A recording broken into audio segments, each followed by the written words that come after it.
Oof, okay. Oh, sorry about that. Right away, big old bang. Okay.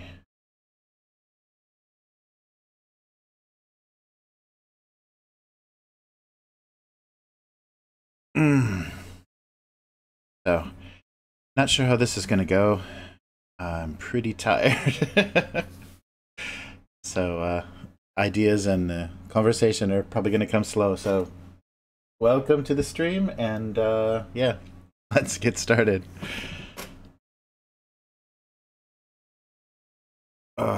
So let me just plug this in so I can monitor myself a little bit. Oh, sorry, another click, another red line. Okay, yeah.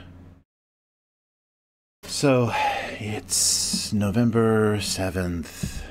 Maybe take this down a little bit.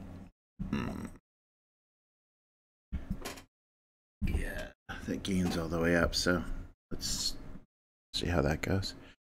I'm going to try to keep the microphone a little bit further away from the, a little further away from the tablet, because I think you're hearing there's some electrical interference from on the microphone from that when I'm drawing, because I'm hearing a kind of a low end rumble every time I'm kind of making contact with the screen.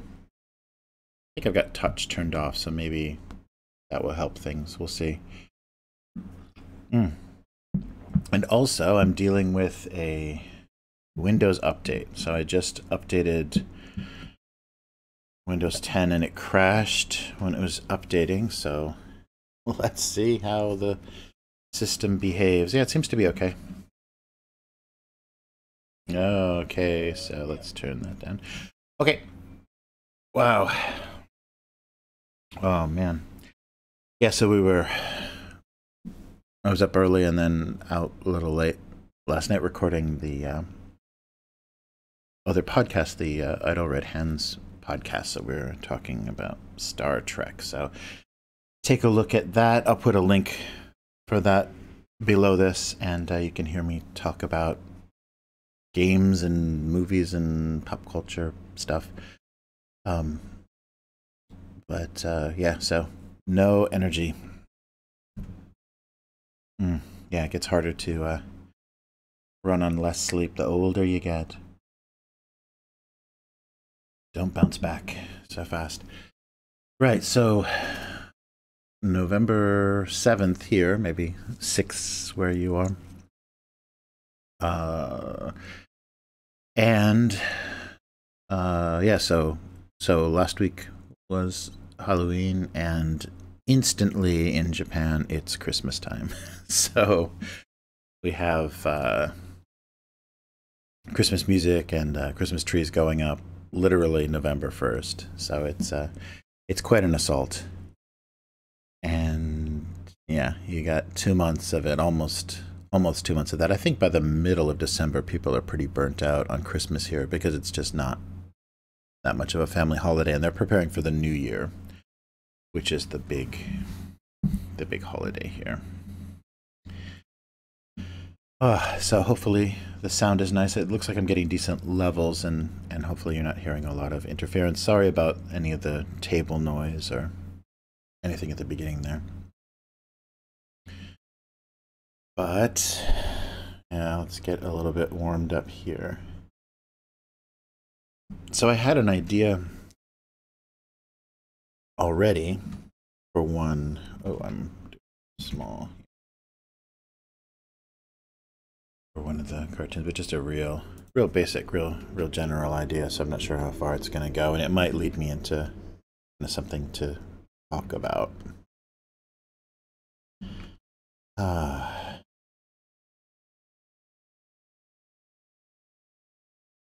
Let's see. Oh, so the big news here, which I don't want to date this too much, so I guess, current events aren't actually that interesting, but this is culturally a little bit interesting. I don't know exactly the context. I just had the kind of read a headline and saw a photograph, and you've got to be kidding me. Go away. I just updated this stupid thing. But maybe the crash undid all of that, so I'm gonna have to update again. So enjoy my little warning. The little windows pop up. American President Trump is visiting Japan, visiting Asia, kind of a tour of Asia. And an interesting thing, which brings up a big cultural difference, is he was photographed pouring out some food. I don't know if it was rice or what it was, but he was, offered something in kind of the little ceremonial wooden box that sometimes you drink sake out of for kind of ceremonies and special events. And so, of course, they photographed him pouring food out, just wasting food, and that's a pretty huge taboo here. And that was, I guess because Japan is surrounded by a lot of third world Asia, and of course the wartime, just like the kind of Great Depression in the U.S. A lot of people went hungry, and starvation was not an impossibility. It wasn't something people forgot about. So especially after the war, and then in relation to maybe the affluency of Japan compared to other Asian countries, they're very strict about not wasting food, or just that's the attitude. I don't know if people literally follow that. You see a lot of discarded, half-eaten things here, but it's not quite on the scale that you see in the U.S.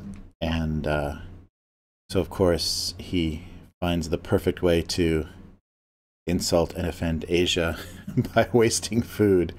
So that's a pretty big taboo, and I don't know, it seems like it wouldn't be hard for someone to know not to do that, so who knows how intentional any of this stuff is. It just seems like it's such a ridiculous routine, but of course that makes headlines. Small social faux pas are, pretty big here, so especially for, visiting foreign leaders. I think that was a pretty strange thing, but yeah, so that just got me thinking about kind of American scale of wasteful food, and the thing that I thought of that kind of represents that really well, besides the cheeseburger that instead of a bun is a Krispy Kreme donut. I think the deep fried Oreo is a really real nice symbol of American decadence and junk food.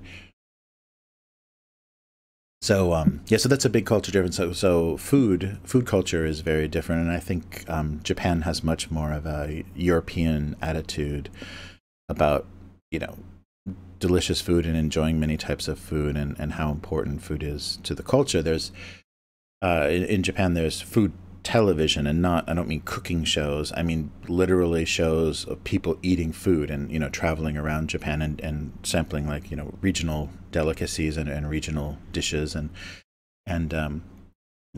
people eating and watching people eat is a huge part of the kind of evening entertainment here. You get a lot of beauty shots of of food hanging from chopsticks with a little gleam from the soup or greasiness or whatever it's got, and a little wiggle to give it to show you how tender it is. So there's you see that shot a lot on Japanese television, which is pretty funny. Someone lifting something out of from a dish or from a bowl with chopsticks, and very showing you how delicious and tender and appetizing things are.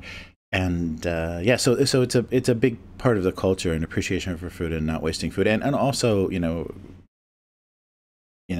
expensive more cuisine based eating. People enjoy a lot of that. Of course, a lot of people are too busy to do that very often, but there's a lot of really amazing restaurants in Japan, and as far as just like the cultures,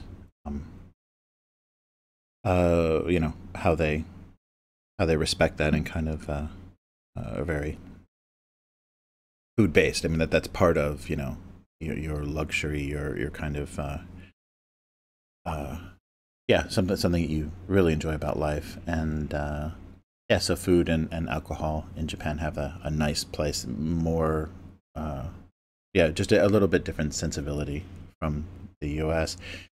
So talking about food culture, the other thing that is kind of a big culture difference that you're constantly, if you're a foreigner, especially an American, if you're an American, and international news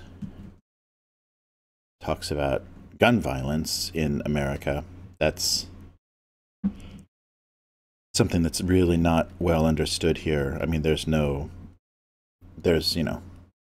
ban on handguns. There's no private ownership of handguns. I think basically the police and the Yakuza are the only people that have firearms here. I believe there's hunting. I believe there's hunting rifles. In the more rural areas. I believe people have rifles, but as far as gun crime, there's almost none here because it's very difficult. I think there's only some limited kind of strange incidents. I don't even know. Again, kind of drawing something from a distant memory.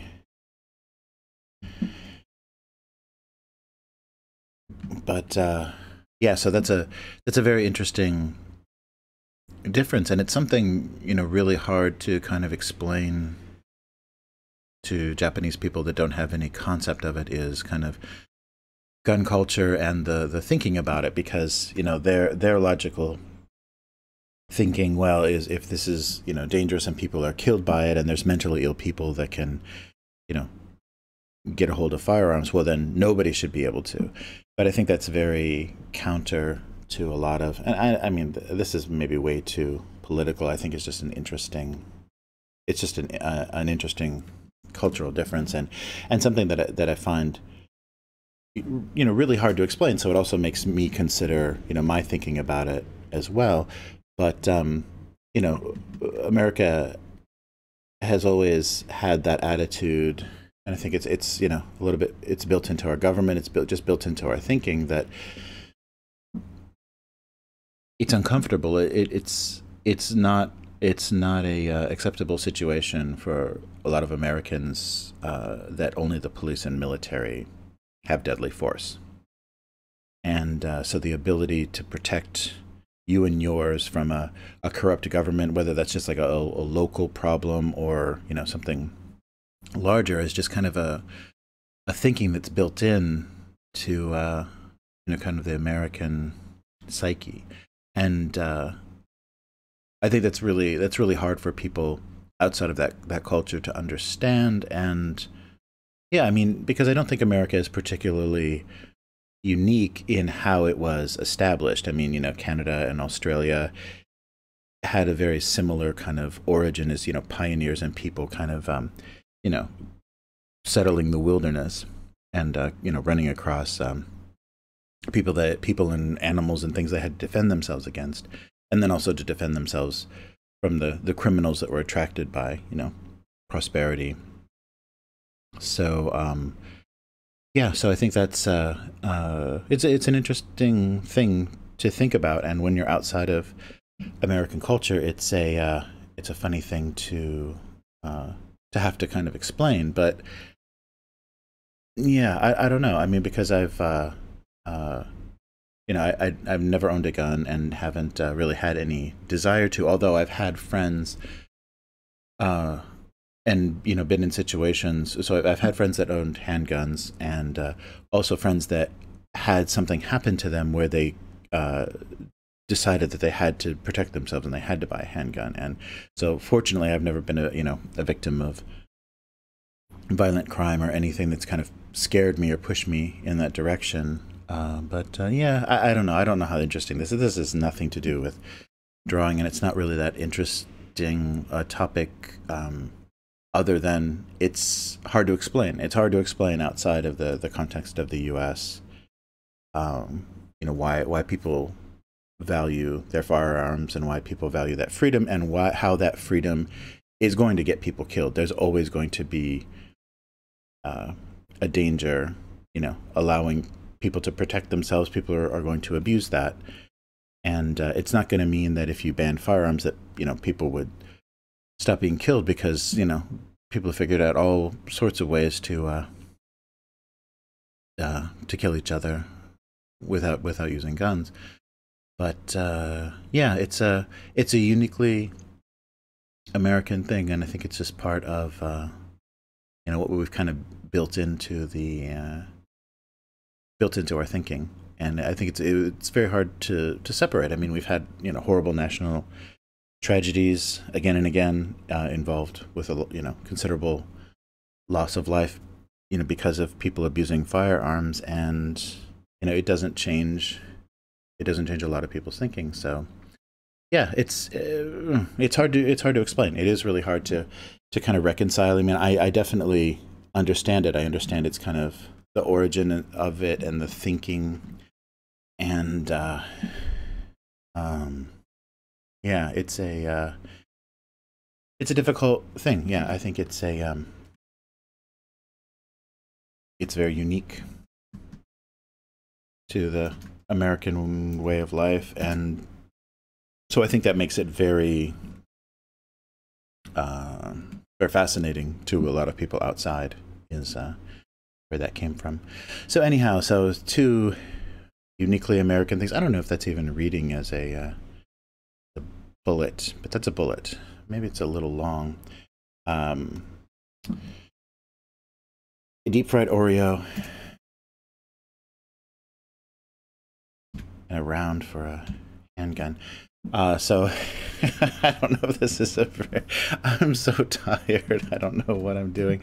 I don't know if this is a very tasteless joke or not, but it just kind of occurred to me.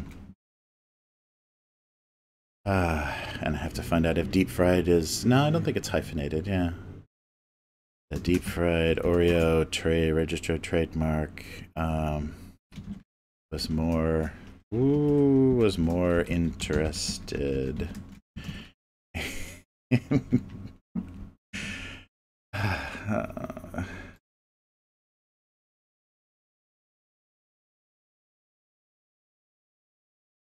yeah, I don't think this is gonna work. Oh wow. Bearing flabby arms. So just the phrase "to bear arms" I thought was funny in context of American junk food. So a deep fried Oreo creating bare flabby arms. That's not gonna, I don't think that's gonna work. Well, we'll color this and see where this idea goes. Right.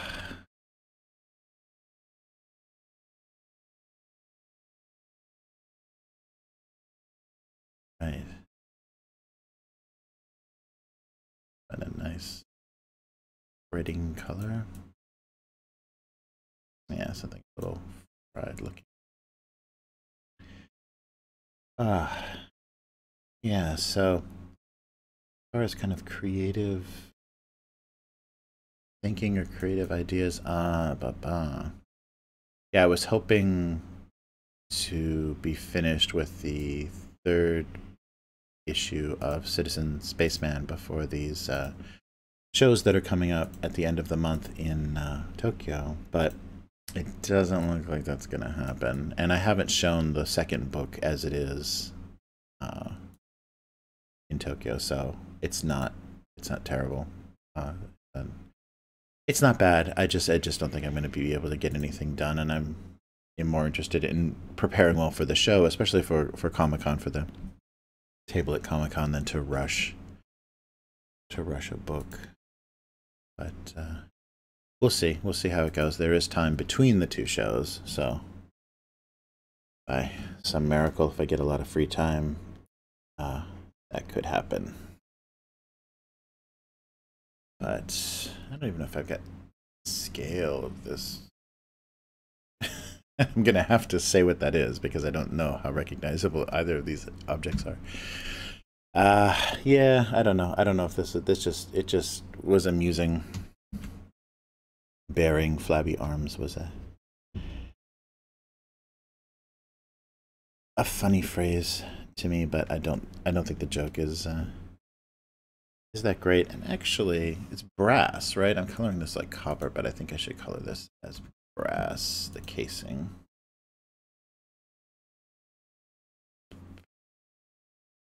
Not that it's gonna read much white in that. No, it's not really gonna read either way. It's probably gonna look old.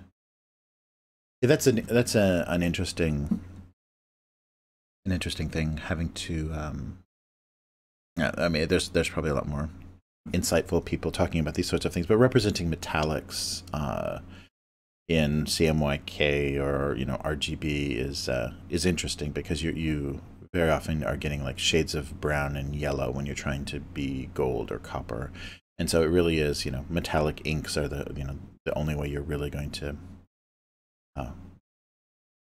be able to really get that across. I mean, there is there is a lot of technique for shading and rendering to make something look more metallic, but basically, as far as that, what color is gold, if you want a color value for gold, there really isn't one. You're not going to get you're either going to get brown or yellow, and it's a tricky thing to pull off, but you can get the idea across more or less.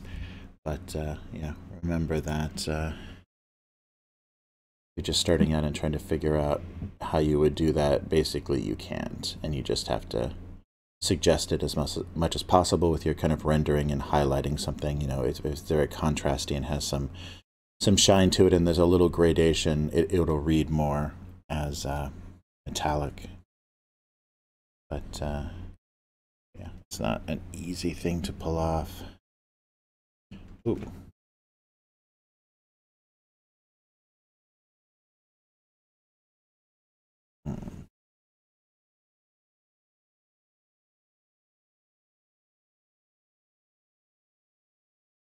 Shading on, see how it goes.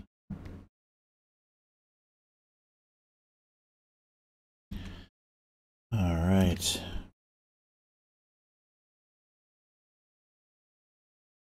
Deep fried Oreo peeking out.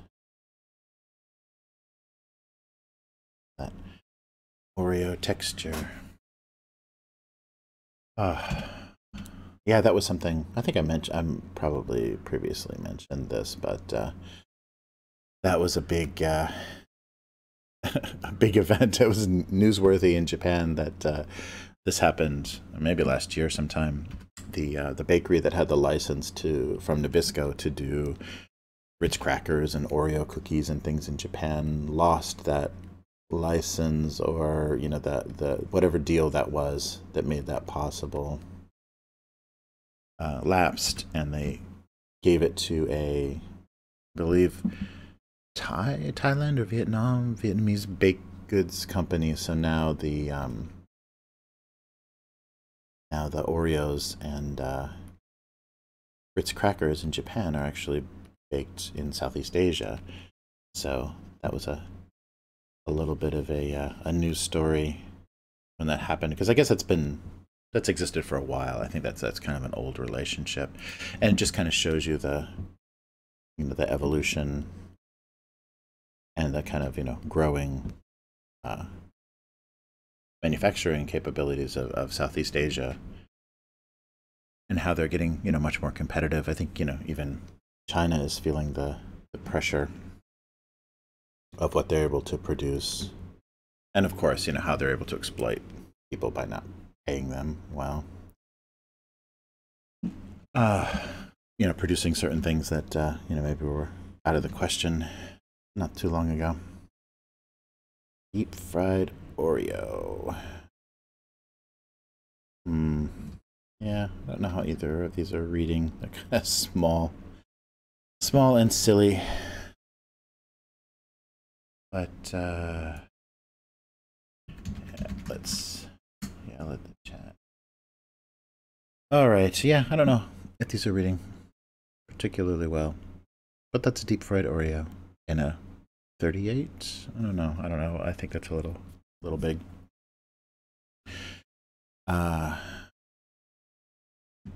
But Yeah, we'll come back to that joke. I don't know if there's anything actually that funny there. Maybe it's a little too tasteless to have humor in it, especially yeah, people that have had to deal with gun violence. I don't know how funny that is, but it just felt very American, that juxtaposition. Oh, loud coffee drinking. All right, what else are we doing here? So I've had no other real thoughts about what else. Oof.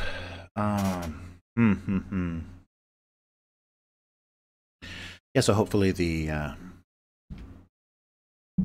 sound is nice, and if I stop hitting the table, you won't be hearing all those bumping, thumping sounds. Ah, all right.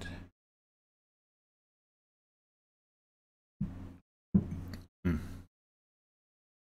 Yeah, so I think last time I talked a little bit about the setup, about the microphone I'm using, and then the webcam. And I'm just in Photoshop with a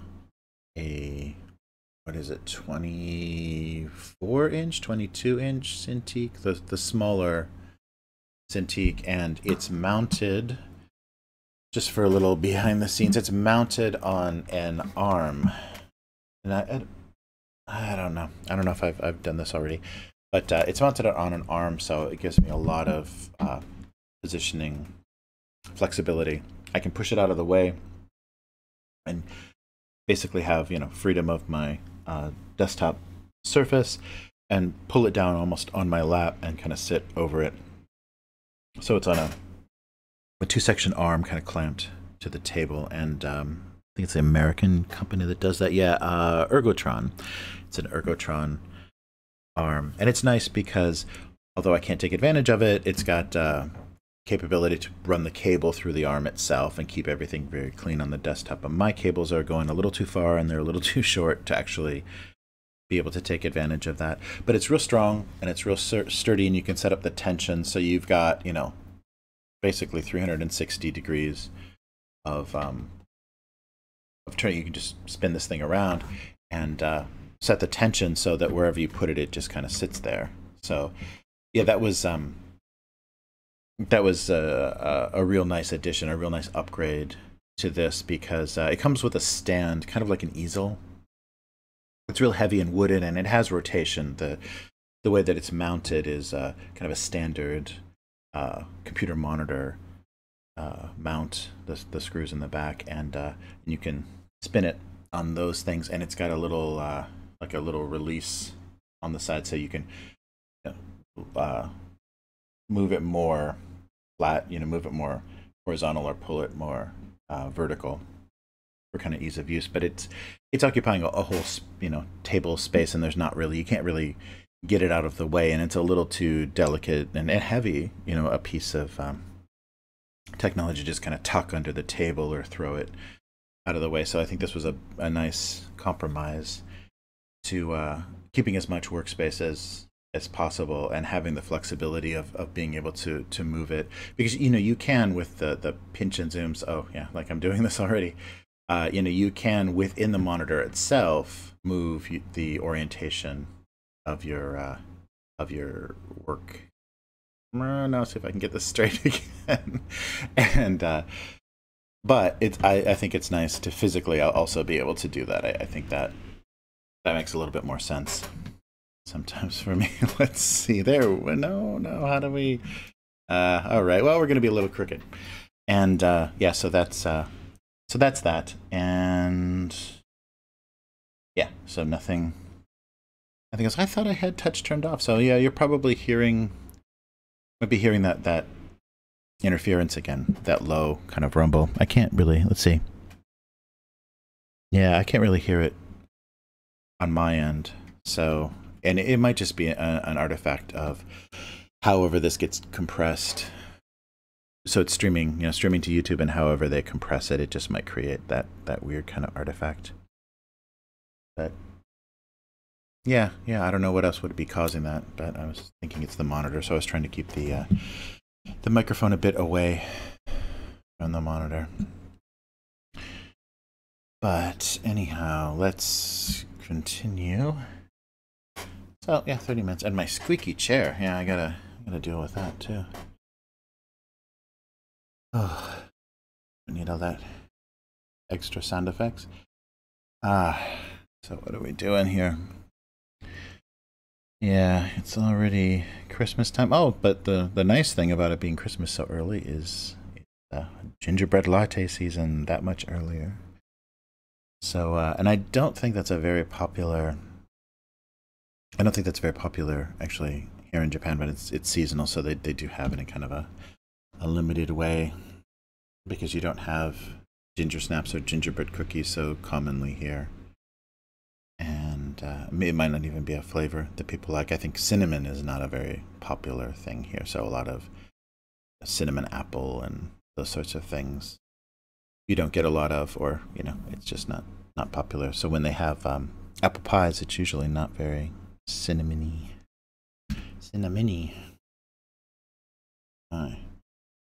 All right, so yeah, let's just kind of kick around some images here, kick around some ideas. And I don't know. I don't think I'm going to be able to think my way out of anything today. I don't think either of these is going to be super strong. But you were here to witness it, to witness my failure. And that's all that matters, right?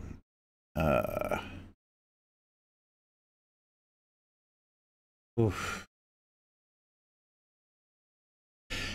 Yeah, I think that was something I talked about a little bit when we were talking about fandom, but that's an odd trap that exists now, is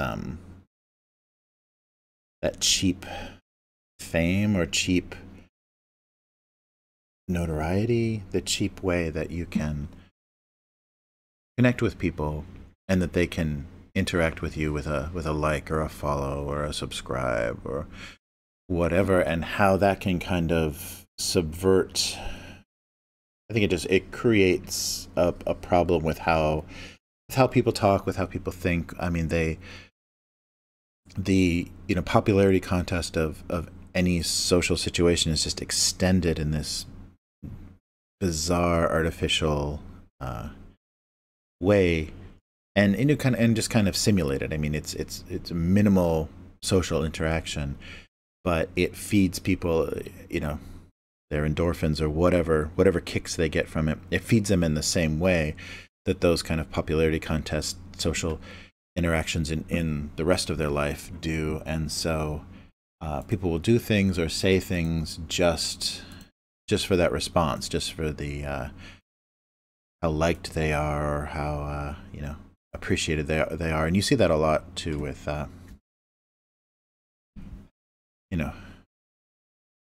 people talking about personal problems and issues and things, and threatening suicide and stuff in social media in these situations, just for the attention, just for people to no, don't, you've got so much to live for, just for that response from people. And none of it is really genuine. They just need to know someone's out there, that somebody cares. And so to take that and extend that into doing anything creative, the idea is communication and getting something from inside you out and have it resonate, have it click with somebody else, and to have them have kind of just a satisfying connection or a satisfying experience with something. And I'm talking about a whole range of those kind of creative interactions. And but I think a lot of people will stop short of that and just be excited about, well, I'm creating this following, I'm creating this audience, and I get this many likes every time I post something, and it kind of pushes their work into really banal, uninteresting ways, because puppies and kittens are going to be so much more popular than something that I really want to draw or something that I really want to think about. So cute and harmless, and there's just seems to be a whole genre of that, and fan art versions of Disney characters and things. It just, I don't know. People can can show their skill or show their ability, but you know, when you just get hungry for that, those likes, and when you're comparing, well, only 200 people like this, but you know, 1,500 people like this, so this is good and this is valuable, and this was a thing that I really think I should continue doing. I think that the popularity of things and how you can get the really hollow, really empty response about your work or about things from people creates a problem, and it affects people in all sorts of ways. You know, the way they talk online, their opinions and things. They want them to get a response and to be popular. That's the way people, you know, are measuring things. That's the way that things have value online. And I think as a creative, I think for being creative, that's very poisonous. I think that's just a very, very bad thing to even pay attention to. I mean, there's no point in reading comments under anything you do when it's just from, just random spectators. I don't think, unless it's somebody that you have some idea of their creative life or their creative output, I think input from random people is just it's just meaningless, and it feeds you in a wrong kind of way, and yeah, it gives you strange values about what's important in your work. Yeah, I don't know, but yeah, we have a whole thing of that now. What am I doing here?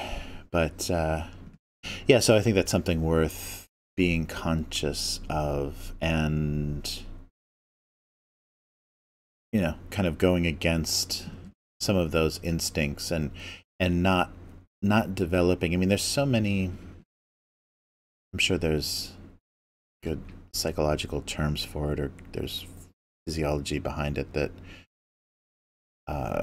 it explains some of those things, but you can kind of build these weird feedback loops in your life, and some people are more prone to addiction, and gambling and things are more dangerous for some people, but anyone can create, that's looking crazy, anyone can create these unhealthy dependencies. And I think this fake way, which is the way, I mean, I'm calling it fake, but it's virtual and it's completely artificial and meaningless, but it is the way that people connect and communicate with each other now. I think that way is a little dangerous to become too addicted to, and to measure yourself in those ways, to measure yourself with those tools. I have no idea what's going on with that donut. I think that's just the death of creativity, and if you're going to start thinking in those ways, then software is always better than you because software can do that better. Software can figure out what's popular and generate those things much better than a person can. I think a person is about expressing their experience and their point of views, and kind of combining things in interesting ways to kind of give people new experiences or new thoughts. And I think just trying to get people's attention in a meaningless way. I mean, in just give me a click on something for me. Yeah, I think is not good for creative thinking. And so if you're doing that, beware. So I think we have these platforms, people use Instagram and Tumblr and DeviantArt and stuff, and there's communities there, and you can get some kind of support. But I think a lot of people aren't pushing themselves very hard, because anything that they do, they can get hundreds of people saying, "That's great, so wonderful, you're amazing." And they're just being polite, and they're just being social. They just they just want to have a group of people that are supporting each other, and there's nothing wrong with that. But it's not gonna bring about a lot of growth for you creatively. And I think there's a lot of that now, and I'm sure it extends into everything. writing and music and everything. There's just, the most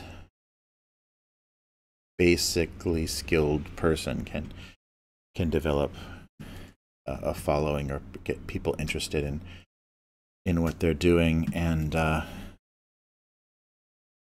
yeah, and I guess that comes from, because a lot of people that go into creative work or doing things creatively, they had to at some point get something out of it. As a child, they got some attention and had things stuck on the refrigerator when they did something creative. And so in a way, that social feedback generated their interest in art or music or writing or something. They had some positive feedback and began to identify with that feeling.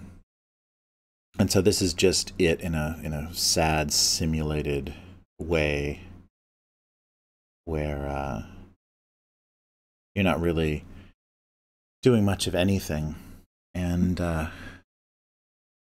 but you're kind of getting something from it. You're getting some kind of feedback from it that is encouraging you. But yeah, I just think it's important to challenge yourself and kind of work against certain expectations, or yeah, try to do something. Try to do something kind of against that, because yeah, it's just weird. I think we have a weird amount of data now about ourselves. We have a lot of market response to, things we post on social media or things that we do creatively online, and you can see a reaction that's pretty much meaningless. But yeah, we haven't had that kind of information before. You had to get attention, or to be able to build a sort of following, you needed to kind of rely on these kind of gatekeepers. You needed to rely on, an agent or a publisher or somebody to kind of see value in your work and get it out there. And now we kind of don't have that, but then also the systems and the way that we generate followings and audiences is very different. I think they're very fickle and fleeting, very different from those older systems. But I don't know. I might be talking in my sleep at this point. I can't really be sure. But yeah, the angle of that donut is disturbing. Yeah, so yeah, just be aware of that. I mean, and that's the only thing. I think there's nothing wrong with doing pandering, foolish, uncreative work, as long as you admit it. As long as you're just straight with yourself about it. You can do whatever you want, but just don't kid yourself. About how talented you are, or how what the meaning of what you're doing, or the significance of it, just because there's any number of clicks behind it. I don't know, but we may get to the point when all of that fake stuff is the only thing that's real. That's pretty scary, because they've simulated social interaction in the most ridiculous way, but that's how we socially interact. So that simulation has become social interaction. I don't know. I'm trying to draw a stick. But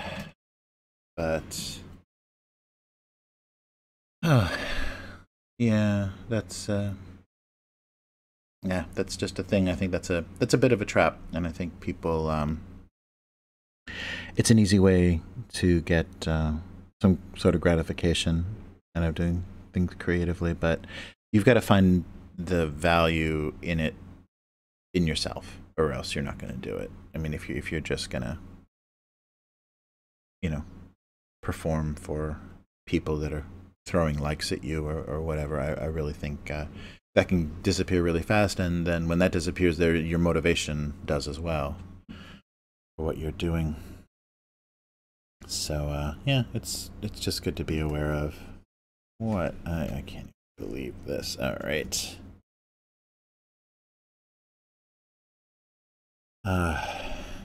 What else?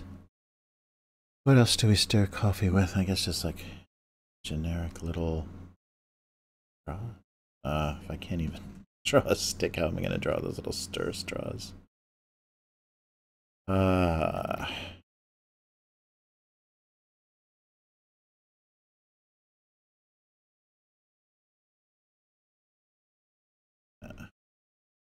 Yeah, I always felt a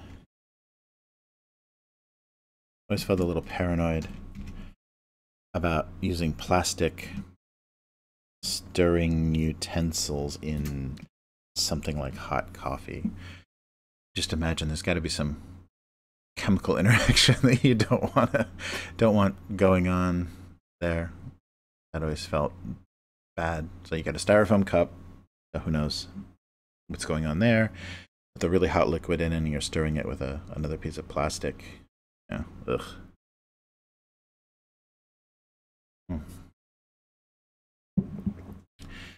All right. I guess we're stirring things now, and oh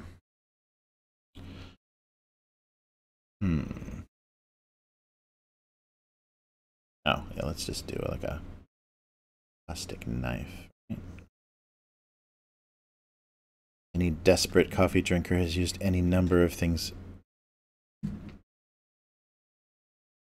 even including their slightly burnt finger to stir their coffee if it did. All right.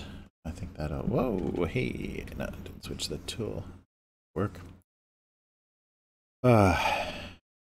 Okay.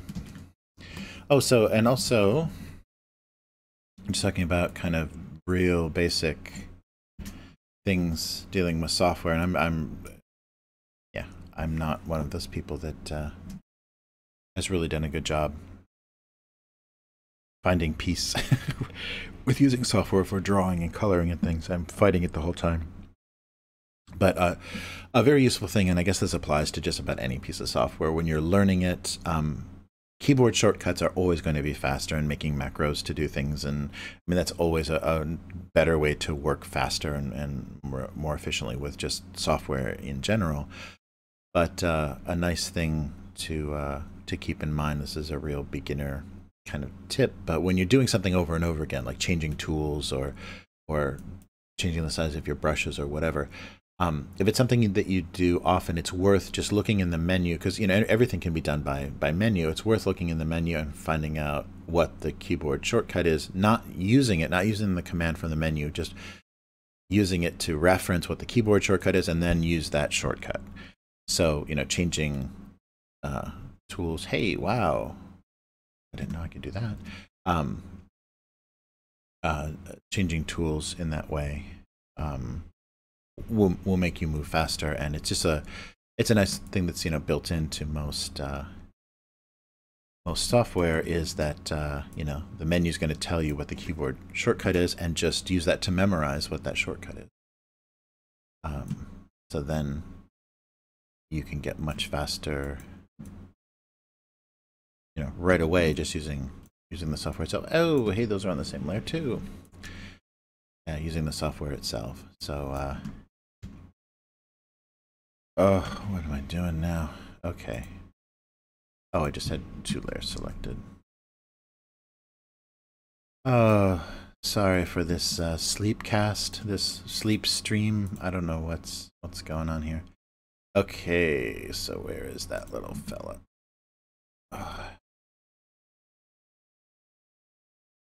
Okay, yeah, so I think we'll just do a daunting number of stirring implements as our... Okay, so yeah, maybe something like that. I'm not sure how good my scale is here. do maybe like a light blue, right?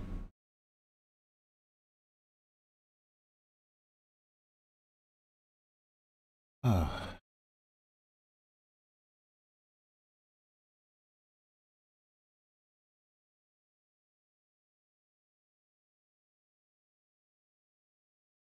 a lot of these things, actually, I should probably go a little off-white so we're not really boring. Yeah, that's something that it's always kind of a good idea because digitally, you know, you have a lot of range of white. So if something, you know, you would consider to be white, you should probably, especially if you want a highlighter to give it any sort of, is just not make it pure white. Is kind of come step down from from that a little bit and give yourself a little bit of variation, a little bit of interesting variation. Where's that wood color that I'm looking for? And always remember, you know, when coloring something, it's a relative thing. You know, colors contrasting against each other, or you know, if the against a white background are going to look different than against, you know, in certain other situations. Oh, I guess I'm gonna have to make that something else. Maybe just like yeah, just yeah. And again, kind of off white with that plastic. There we go. Let's put some coffee, black coffee in the mug.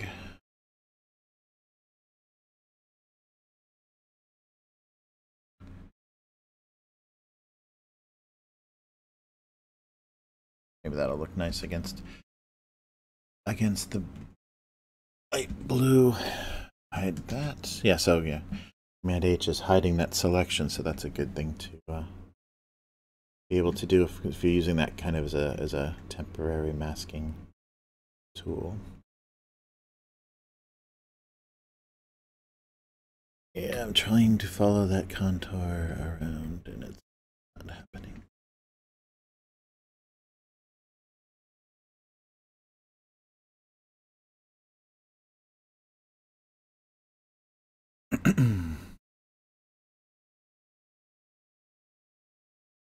All right. Yeah, working.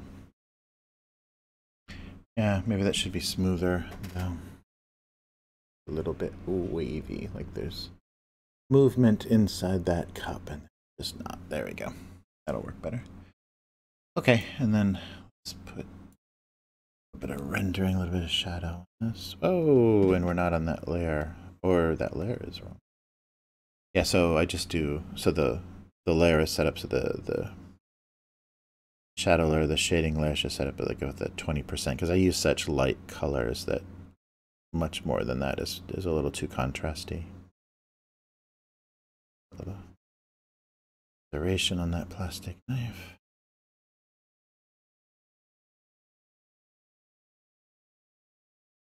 Go. Oh. Right.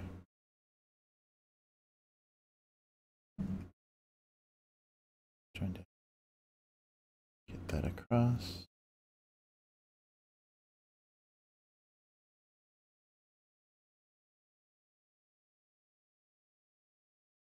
Whoa. Okay.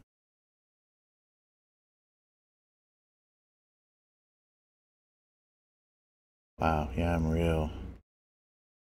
real shaky today. Yeah, just real tired.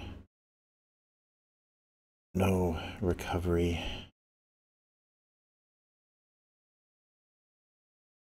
Wow. Nice.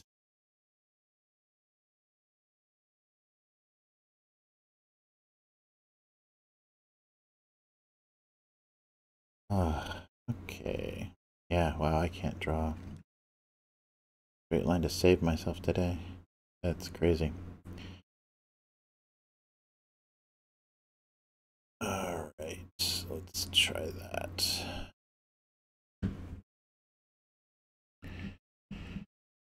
Oh. Oops, oops, oops.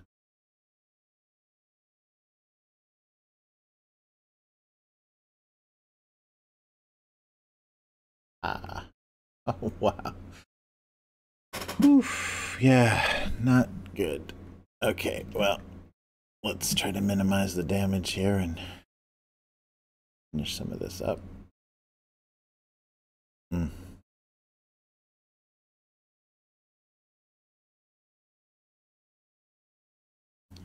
Okay. Let's go around the... Whoa, let's go around the lip of the mug a little bit. The handle and the edge here. And then a little pure white, just straight to give a little look. There's a shiny stick here. Yeah, I guess that works.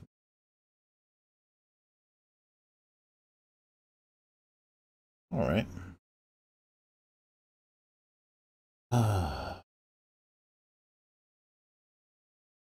Oops. All right, and a little bit of the drop shadow. Whoop. What? A little bit of the drop shadow for everything. Mm.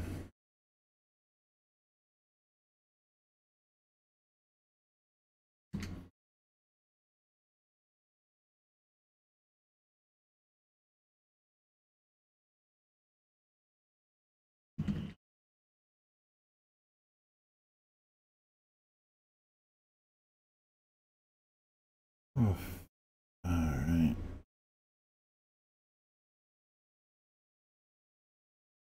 Okay. Spoons here. Yeah, this is I think my brain and my motor skills can fucking draw today. Wow, this is crazy. Okay.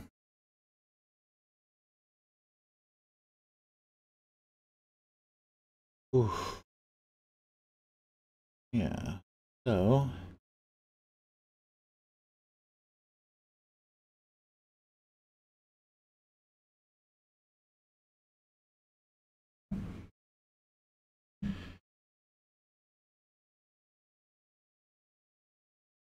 there we go. Wow, that was painful. Really shaky. Okay. So there's a intimidating. Intimidating, is that the word I want to use? A bewildering amount of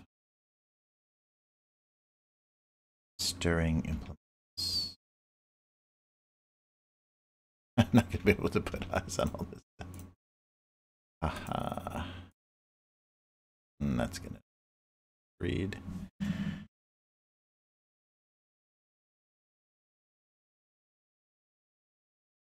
All right. Well, it's not much of a live stream if I'm not saying anything. So here we go. The wide array of stirring implements. There we go. And, oh no, back to our deep fried Oreo. Okay, so that's what we're dealing with today. So, the deep fried capital O Oreo. Let me just check about deep fried hyphen. Or one word? Oh, no. Oh.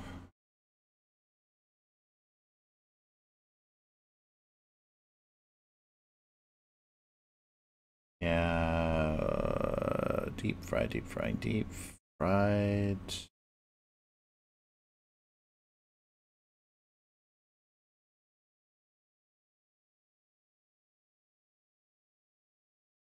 I guess so. I guess we'll go with that for now.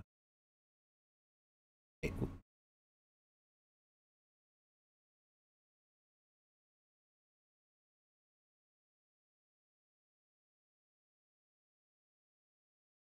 yeah, always. Every time I look that up, it's always that same Ambiguous answer. Deep fried.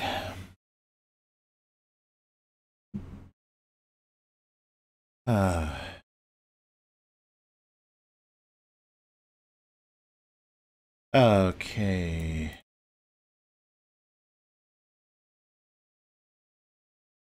More concern.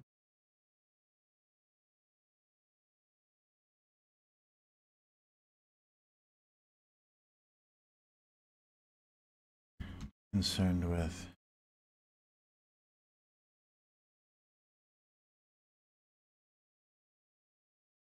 Okay. The deep fried Oreo was more concerned with bare flabby arms. I don't think that's working. Really dumb. Yeah, sometimes that happens when you get the idea before you've actually tried to execute it. I think it's a very interesting drawing, and it's a really stupid joke. But, what are you gonna do? Well, still.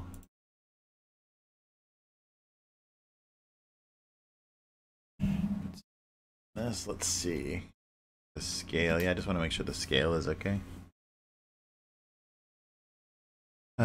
Deep fried Oreo was more concerned with bare, flabby. I don't think I'm gonna be able to get that to come across. Okay, so the idea here was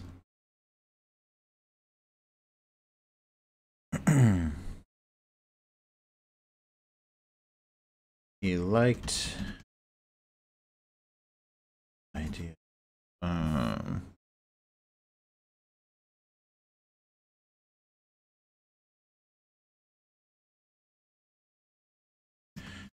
The daunting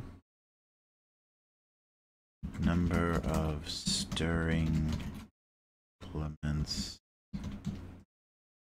made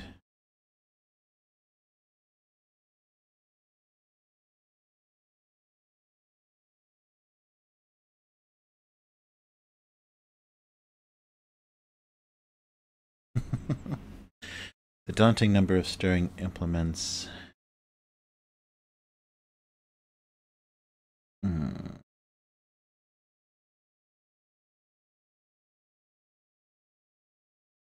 discouraged his interest in creamers. I don't know. I don't know.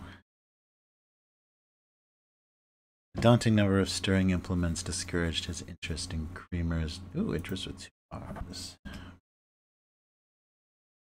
I guess that works. It's better than the Oreo joke. Oh, I'm so sorry for all of this. Wow.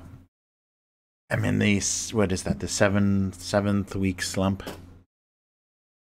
Yeah, so doing this for more than a month now. Yeah, and hopefully the quality has leveled off a little bit, so this is actually something you can watch once it's archived and it's not a staticky, distorted mess. That was real disappointing. The few times that that had happened. Oh, wow. All right, so the daunting number of stirring implements. Stirring. 2 R's? Yeah, otherwise it'd be stirring, right? Yeah, that checked out. Stirring implements discouraged his interest in creamers, and the deep fried Oreo was more concerned with bare, flabby arms. I think.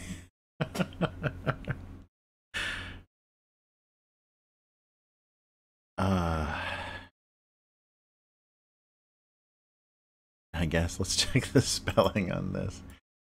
All right. Here we are. Yeah, I don't know if that's reading or not, but it's a little deep fried Oreo and a bullet. Okay, so I guess that's that's about as good as it's going to get this week. And we're over an hour. Wow. Yeah, I think I'm yeah, doing well to keep this between an hour and 90 minutes. I don't know if I can actually say that much. That's that interesting. And at the end there, I just kind of was using all my physical ability to just try to finish that coloring. That wasn't an easy thing to do. All right, so we've got a daunting number of stirring implements and a deep fried Oreo. Wow. Thanks for joining me. And if you have any questions or complaints, put them in the comments, and I'll be sure not to read them or be fed in any way by the amount of people watching this or following this or liking this. I'm immune. I'm immune to that seduction. Oh, so thank you for joining me, and I will see you next week. Hopefully, with a much more wide awake kind of function. Yeah. So in the meantime, I'll try to get these updated in the archives with some links and things, kind of based on what I talked about during the stream. I think that's important, and hopefully I haven't forgotten too much, or I can get just kind of a general group of links and things. So there's a Facebook page for this cartoon for domestic abuse on Facebook, and the Abuse Cartoons Twitter, which you can also follow, so that'll get notifications about the live stream. And then, of course, subscribing to this channel gets you those notifications if you click that little bell. So every time I go live, you get a notification. And I'm not sure, that's another thing that's probably worth getting some feedback about, is the time. This time-wise works okay for my schedule, but I'm not sure how many people, kind of internationally are available, or, because it's like Monday night in the US for a lot of people. And I don't know how that's a very interesting time to watch a live stream, but everything gets archived, so you can see it and enjoy it at a later time. But as far as interacting live with people, it would be good to figure out a kind of optimum time to communicate and to be streaming. So yeah, we'll see how that goes. But yeah, that looks like it's it for this week. So thanks again for joining me, and see you again next week. Bye.